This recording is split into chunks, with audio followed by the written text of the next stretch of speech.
So ముఖ్యంగా మొన్న GST తగ్గిన తర్వాత రఘునందన్ రావు అవచ్చు అయితే వేరే వాళ్ళు కూడా బయటకు వచ్చి సామాన్యుల మీద దాదాపుగా ఒక కుటుంబం మీద 4-5 వేలు వరకు మేము వాళ్ళకి ఇప్పుడు సేవ్ అవుతున్నాయి అని చెప్పి అన్నారు. అయితే వేరే పార్టీ వాళ్ళ అపోజిషన్ వాళ్ళందరూ కూడా లేకుంటే సామాన్యులు కూడా సోషల్ మీడియాలో ఏమని ప్రశ్నిస్తూ ఉన్నారంటే ఇప్పుడు మాకు 4-5 వేలు మిగిలిస్తున్నారు, మరి జీఎస్టీ పెంచి దాన్ని చేసింది మీరే కదా, అంటే ఇన్ని రోజులు ఒక కుటుంబం నుంచి ఒక సామాన్యుల దగ్గర నుంచి 4-5 వేలు తిన్నారా అని చెప్పి అంటా ఉన్నారు. ఏం చెప్తారు? ఇప్పుడు రఘునందన్ రావు గారు చెప్పడము నేను చెప్పడం కదా, ప్రజలు చెప్తున్నమాట.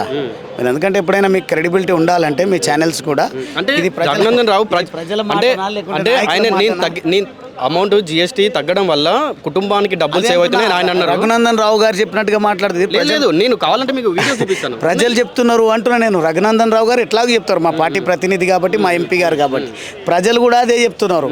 కానీ కాంగ్రెస్ పార్టీ లేకుంటే ఇతర పార్టీలు ఏం చెప్తున్నాయంటే పెంచిందే మీరు కదా అని. గతంలో కూడా పెంచడం అనేది సహజంగా జరుగుతుంటుంది. కానీ దించిన దమ్మెవడికైనా ఉన్నదా గతంలో? దాని గురించి మాట్లాడాలి. పెంచింది మీరే, దించింది మీరంటే మీరు పెంచుతూనే పోయినరు కదా.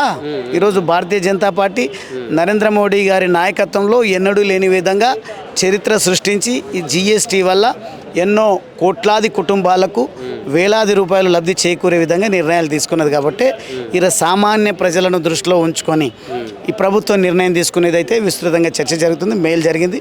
దానికి పేద ప్రజల పక్షాన నరేంద్ర మోడీ గారికి, భారతీయ జనతా పార్టీ కేంద్ర ప్రభుత్వానికి నేను ధన్యవాదాలు తెలియజేస్తాను. ఈరోజు గ్రూప్ 1 విద్యార్థులకు అండగా మీరు ఉంటారని చెప్పి నిరుద్యోగులు కావచ్చు, గ్రూప్ 1 విద్యార్థులు కావచ్చు మీరు వచ్చారు. కానీ అదే నిరుద్యోగులు ఎవరైతే ఉన్నారో వాళ్ళందరూ కూడా ఇక్కడ జూబ్లీహిల్స్కి వెళ్ళి ఉప ఎన్నికల్లో మేమే ఒక అభ్యర్థిగా పోటీ చేస్తామని చెప్పి వాళ్ళందరూ కూడా చేస్తారు.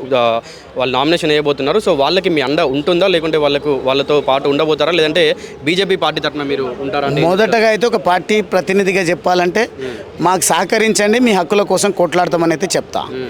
లేదు మేము అన్ని పార్టీలను సమదృష్టితో చూస్తాం, మా గొంతుకను మేము వినిపిస్తామంటే మాత్రం నేను వారిని అప్రిషియేట్ చేస్తా. వారికి అవసరం అనుకుంటే నామినేషన్ కూడా డబ్బులు ఇస్తా. ఖచ్చితంగా రేపు జరిగే ఎన్నికల్లో, జూబ్లీస్లో జరిగే ఎన్నికల్లో ఈ దుర్మార్గానికి కారకులైనటువంటి కాంగ్రెస్ పార్టీకి మాత్రం చెల్లుమనే తీర్పు వచ్చే విధంగా మీరు నామినేషన్స్ వేయండి, ప్రభుత్వాన్ని ఓడించండి. ఇన్ని రోజులు లీకేజీల పేరిట మనల్ని భ్రష్టు పట్టించినటువంటి బీఆర్ఎస్ పార్టీని కూడా ఓడించండి అని మాత్రం తెలియజేస్తాను.